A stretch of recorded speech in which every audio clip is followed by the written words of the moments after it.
Capítulo 10 das ocupações e missões dos espíritos.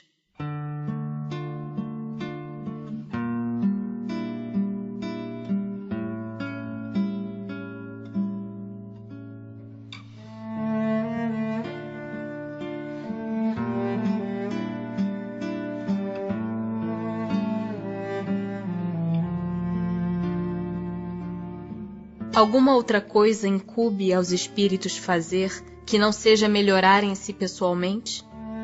Concorrem para a harmonia do universo, executando as vontades de Deus, cujos ministros eles são. A vida espírita é uma ocupação contínua, mas que nada tem de penosa como a vida na terra, porque não há a fadiga corporal, nem as angústias das necessidades. Também desempenham função útil no universo os espíritos inferiores e imperfeitos? Todos têm deveres a cumprir. Para a construção de um edifício não concorre tanto o último dos serventes de pedreiro como o arquiteto? Tem atribuições especiais cada espírito? Todos temos que habitar em toda parte e adquirir o conhecimento de todas as coisas, presidindo sucessivamente ao que se efetua em todos os pontos do universo. Mas como diz o Eclesiastes, há tempo para tudo. Assim, tal espírito cumpre hoje neste mundo seu destino, tal outro cumprirá, ou já cumpriu o seu, em época diversa, na terra, na água, no ar, etc. São permanentes para cada um e estão nas atribuições exclusivas de certas classes as funções que os espíritos desempenham na ordem das coisas? Todos têm que percorrer os diferentes graus da escala para se aperfeiçoarem. Deus, que é justo, não poderia ter dado a uns a ciência sem trabalho, destinando outros a só a adquirirem com esforço. Já não tendo o que adquirir, os espíritos da ordem mais elevada se acham em repouso absoluto ou também lhes tocam ocupações? Que quererias que fizessem na eternidade? A ociosidade eterna seria um eterno suplício. De que natureza são as suas ocupações? Receber diretamente as ordens de Deus, transmiti-las ao universo inteiro e velar por que sejam cumpridas. São incessantes as ocupações dos espíritos? Incessantes, sim, atendendo-se a que sempre ativos são os seus pensamentos, porquanto vivem pelo pensamento. Importa, porém, não identifiqueis as ocupações dos espíritos com as ocupações materiais dos homens. Essa mesma atividade lhes constitui um gozo pela consciência que têm de ser úteis. Concebe-se isto com relação aos bons espíritos.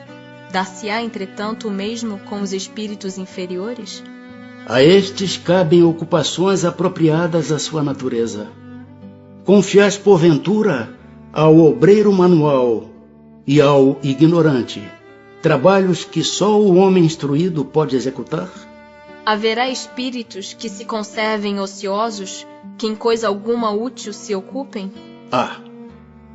Mas esse estado é temporário e dependendo do desenvolvimento de suas inteligências. Há certamente, como há homens que só para si mesmos vivem. Pesa-lhes, porém, essa ociosidade, e cedo ou tarde o desejo de progredir lhes faz necessária a atividade, e felizes se sentirão por poderem tornar-se úteis. Referimo-nos aos espíritos que hão chegado ao ponto de terem consciência de si mesmos e do seu livre arbítrio, porquanto em sua origem todos são com as crianças que acabam de nascer e que obram mais por instinto que por vontade expressa. Atentam os espíritos em nossos trabalhos de arte e por eles se interessam? Atentam no que prove a elevação dos espíritos e seus progressos. Um espírito que haja cultivado na terra uma especialidade artística, que tenha sido, por exemplo, pintor ou arquiteto, se interessa de preferência pelos trabalhos que constituíram objeto de sua predileção durante a vida? Tudo se confunde num objetivo geral. Se for um espírito bom, esses trabalhos o interessarão na medida do ensejo que lhe proporcionem de auxiliar as almas a se elevarem para Deus. Demais, esqueceis que um espírito que cultivou certa arte na existência em que o conhecestes pode ter cultivado outra em anterior existência, pois que lhe cumpre saber tudo para ser perfeito. Assim, conforme o grau do seu adiantamento, pode suceder que nada seja para ele uma especialidade. Foi o que eu quis significar, dizendo que tudo se confunde num objetivo geral. Notai ainda o seguinte: o que no vosso mundo atrasado considerais sublime, não passa de infantilidade comparada ao que há em mundos mais adiantados. Como pretenderias que os espíritos que habitam esses mundos, onde existem artes que desconheceis, admirem o que aos seus olhos correspondem a trabalhos de colegiais? Por isso, disse eu, atentam no que demonstre progresso. Concebemos que seja assim em se tratando de espíritos muito adiantados.